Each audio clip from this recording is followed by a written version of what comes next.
Halo teman-teman, gue Widya. Kembali lagi dengan gue Mimin. Kali ini gue Mimin mau kasih tahu apa aja sih yang harus dihindari oleh para penulis. Jadi, yang pertama itu adalah opening cerita yang berbelit-belit dan yang itu aja. Awal cerita seperti itu pastinya cuma ngebuat pembaca langsung bosen. Kalian bisa ubah itu dengan hal yang menarik. Misal, apa sih cerita yang membuat dia bersedih? Apa aja sih yang ngebuat dia senang? Lalu, bagaimanakah dua orang itu berpacaran? Nah, yang kedua, ada kisah pertemuan karakter. Misalkan pasangan yang bertemu secara signifikan yang itu aja. Paling benci dengan pertemuan yang dan tabrakan yang tidak disengaja. Itu tuh udah jadul banget. Kalian bisa merubahnya dengan cara seperti bertemu secara tidak sengaja. Yang pertama, yang kedua, tidak sengaja lagi. Dan yang ketiga, mereka bertemu dan bertukar nomor. Kalian bisa membuatnya lebih kompleks dan tidak melulu kejadian tersebut kebetulan loh. Kalian juga bisa buat cerita itu sang lelaki akhirnya meminta nomor perempuan tersebut, lalu mengajak dia berjalan atau menonton film. Lalu yang ketiga, adegan bucin yang gak wajar, yang ngebuat karakternya cuma terlihat bodoh. Ini tuh paling fatal kalau semisalnya hal tersebut dilakukan. Lebih baik ubah karakternya menjadi bucin yang sebenarnya, seperti menyatakan perasaan melalui melamar atau bahkan langsung menikah. Lalu yang keempat, menambahkan karakter baru untuk filler biasanya, atau pengisi aja, mengesampingkan cerita utama, membuat cerita semakin menarik. Atau bisa dibilang karakter yang menggantikan karakter utama. 5. Flashback yang kepanjangan. Semua pembaca pasti lebih fokus ke cerita utama. Flashback seharusnya cuma ngebuat bagian yang paling penting aja.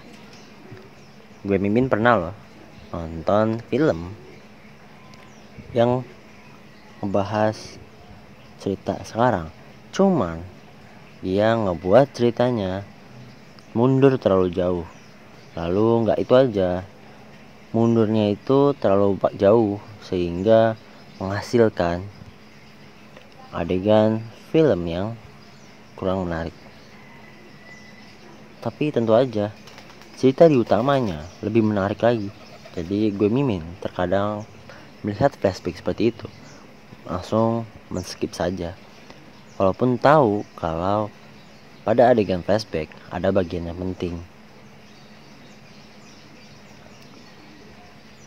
Lalu yang keenam, penyelesaian masalah yang menggampangkan membaca, jadi tidak puas, merasa ada yang kurang dan tidak ngeh di hati.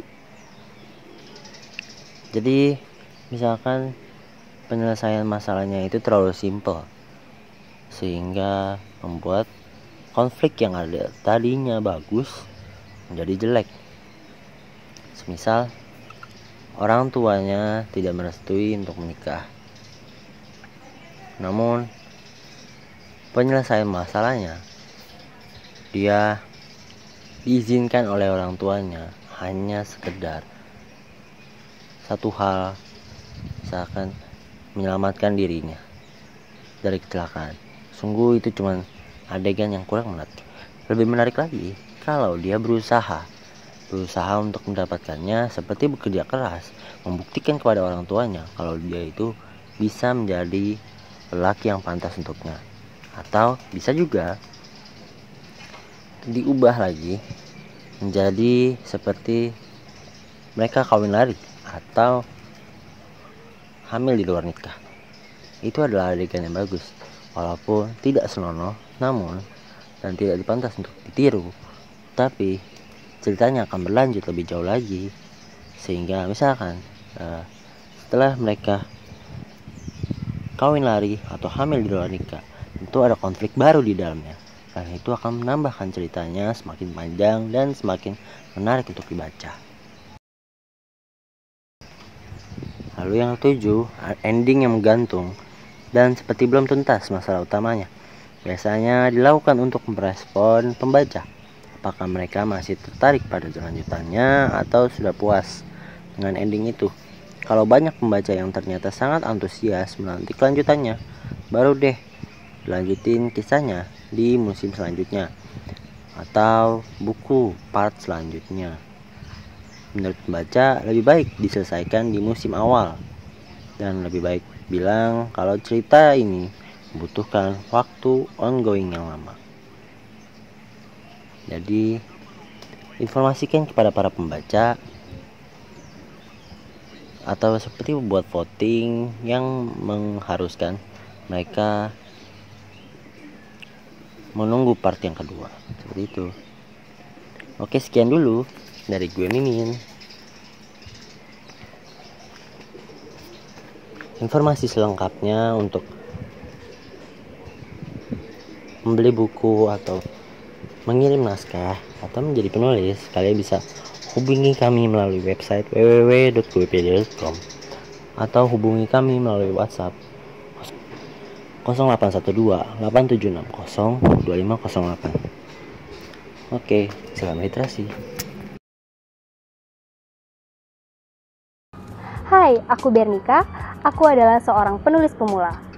Awal kenal Guepedia yaitu aku dikenalin sama teman aku yang pernah nerbitin bukunya di Guepedia. Nah teman-teman, ternyata nerbitin di Guepedia itu sangat mudah banget. Kenapa aku bilang mudah? Karena banyak banget benefit yang kita dapetin. Dari mulai edit layout, cek typo, desain cover, serta didaftarkan ISBN. Itu semua Guepedia berikan secara gratis. Jadi, tunggu apa lagi buat kamu penulis pemula? Ayo terbitin naskahnya di Guepedia dan jadilah penulis sukses bersama Guepedia.